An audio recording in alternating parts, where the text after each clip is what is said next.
नमस्कार दोस्तों, drug today medical times में एक बार आप सबका हार्दिक स्वागत है। जैसा कि आप सब जानते हैं, हम आप लोगों के लिए समय समय पर प्रामाणिक तथ्यों के साथ स्वास्थ्य संबंधी जानकारी देने की कोशिश करते हैं। आज हम आप लोगों के साथ H5N1 बर्ड फ्लू के बारे में कुछ जानकारियां साझा करने की कोशिश कर रहे हैं।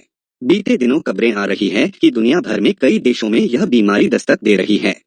तो चलिए, H5N1 एवियन फ्लू की दुनिया में एक दिलचस्प यात्रा में आपका स्वागत है, जहां हम इस वायरल खतरे के पीछे के रहस्यों को उजागर करते हैं।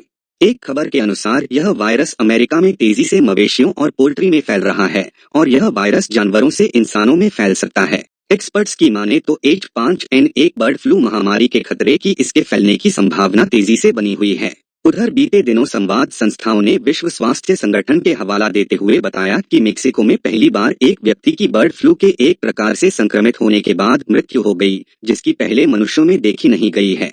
WHO ने एक बयान में कहा कि यह H5N2 के रूप में जाने जाने वाले बर्ड फ्लू के एक रूप को अनुबंधित करने वाले व्यक्ति का पहला मामला है। उधर पिछले हफ्ते ऑस्ट्रेलिया में एवियन इन्फ्लुएंजा ए H5N1 वायरस से होने वाले पहले इंसानों में संक्रमण की पुष्टि होने के बाद WHO ने कहा कि हालांकि इस मामले में वायरस के संपर्क का स्रोत वर्तमान में अज्ञात है, लेकिन यह संपर्क संभवतः भारत में हुआ, जहां से मरीज यात्रा करके आया था और जहां अतीत में पक्षियों में H5N1 वायरस का यह समूह पाया गया है। पर यह H5N1 एवियन फ्लू क्या है?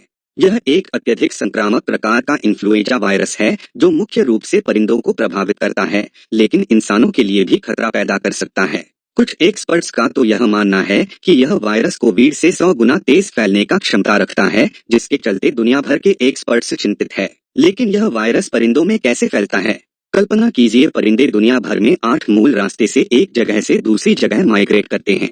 वे हैं एशिया से उत्तर अमेरिका, जापान से दक्षिण अमेरिका, भारत और पूर्वी एशिया से उत्तर अमेरिका, यूरोप से अफ्रीका, एशिया और ऑस्ट्रेलिया, उत्तर अमेरिका से दक्षिण अमेरिका, साइबेरिया से चीन होते हुए भारत आदि। लेकिन ये migration pattern H5N1 avian flu के प्रसार में क्या भूमिका निभाते हैं? इन हजारों किलोमीटरों का सफर तय करते वक्त ये परिंदे जगह जगह झील, नदी, फ्लड प्लेन आदि में विश्राम करते हैं, जहां उनकी मुलाकात वहां के स्थानीय परिंदों और अन्य जलचर प्राणियों से होता है। इस प्रक्रिया में यह वायरस एक परिंदों की समूह से अन्य समूह तक फैलता है। इसके अलावा वे जल स्रोतों को साझा करते हैं और यहाँ तक कि एक दूसरे के करीब घोंसला भी बनाते हैं। यह वायरस के लिए एक हलचल भरे महानगर की तरह है, जिसमें उसे फैलने के अनगिनत अवसर मिलता है। परिंदों के माइग्रेटरी मार्ग बर्ड फ्लू वायरस के प्रसार के रूप में काम कर सकते हैं। अलग अलग अध्ययनों से पता चला है कि पर्यायी परिंदे, खासकर जंगली जल पक्षी, वायरस को एक महाद्वीप से दूसरे महाद्वीप तक पहुंचाते हैं। यह ध्यान रखना महत्वपूर्ण है कि माइग्रेटरी वायरस के प्रसार को सुविधाजनक बना सकते हैं, लेकिन मानव गतिविधियों और पर्यावरणीय स्थितियों जैसे अन्य कारक भी बर्ड फ्लू के संचरण और प्रकोप में महत्वपूर्ण भूमिका निभाते हैं। आज स्थिति यह है कि इंसान, जंगली जानवर और परिंदे बहुत ही पास रहने लगे हैं, जिसके चलते इन संक्रमण का खतरा कई गुना बढ़ गया है। इसी तरह 2019 से 20 में दुनिया कोविड के चपेट में आ गई और 70 लाख लोगों को अपनी जान से हाथ धोना पड़ा। H5N1 वायरस यानी बर्ड फ्लू कभी भी महामारी में बदल सकती है। यह कितना घातक हो सकता है, इसे जानने के लिए दुनिया भर के वैज्ञानिक शोध में लगे हुए हैं।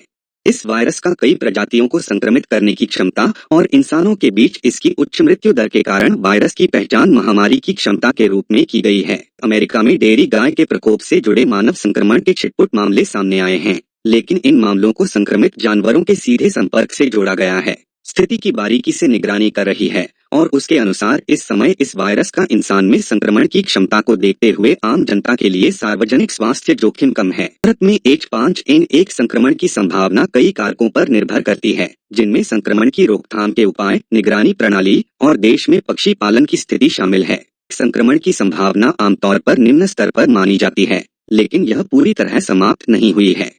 जंगली और घरेलू पक्षियों का मिश्रण। जंगली पक्षी जो H5N1 वायरस को अपने साथ ला सकते हैं, वे कभी कभी घरेलू पक्षियों के संपर्क में आ जाते हैं, जिससे संक्रमण का खतरा बढ़ जाता है।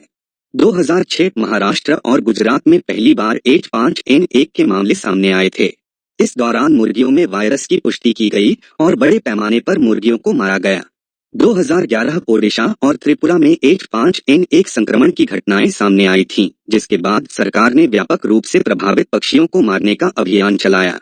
2021 हिमाचल प्रदेश, राजस्थान, केरल और मध्य प्रदेश सहित कई राज्यों में H5N1 वायरस के मामले रिपोर्ट किए गए थे।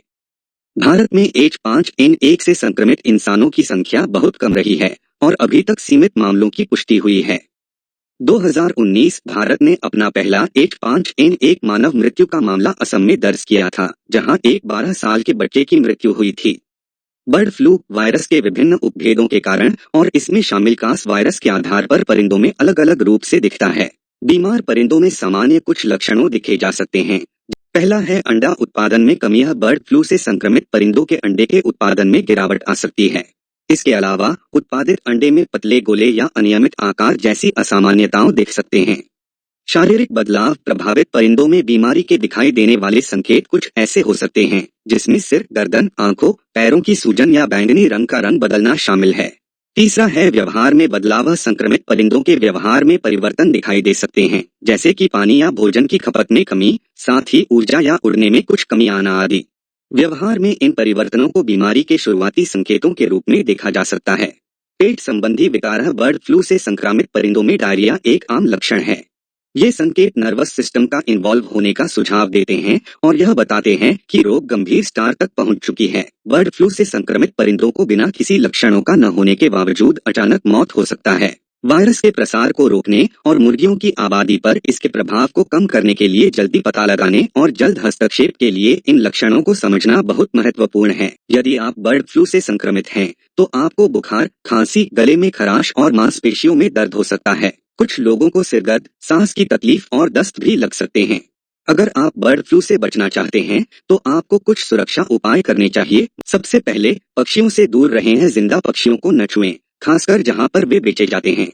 इसके अलावा आप यह सुनिश्चित करें कि सभी चिकन और अंडे पूरी तरह से पकाए गए हैं। खाना सुरक्षित है क्योंकि गर्मी वायरस को मार देती है। अपने हाथों को बार बार साबुन और पानी से धोएं, खासकर परिंदों या मुर्गी उत्पादों के संपर्क में आने के बाद। यदि आपके पास साबुन और पानी नहीं है, तो आप इसके बजाय हैंड सैनिटाइजर का भी उपयोग कर सकते हैं। बीमार होने से बचने के लिए परिंदों को संभालते समय या उनके के पिंजरों की सफाई करते समय दस्ताने और मास्क जरूर पहनें। इन सब सतर्कता का पालन करके आप लोग अपने स्वास्थ्य की रक्षा कर सकते हैं और बर्ड फ्लू होने के जोखिम को कम कर सकते हैं। तो दोस्तों, आज बस इतना ही। अगली बार हम एक और रोचक वीडियो के साथ आप सबसे मिलेंगे। तब तक स्वस्थ रहिए, सचेत रहिए। अगर आपको हमारी यह प्रस्तुति अच्छी लगी तो इसे शेयर करना न भूले। क्या पता आपका एक छोटा कदम किसी का जान बचा सकता है। नमस्कार।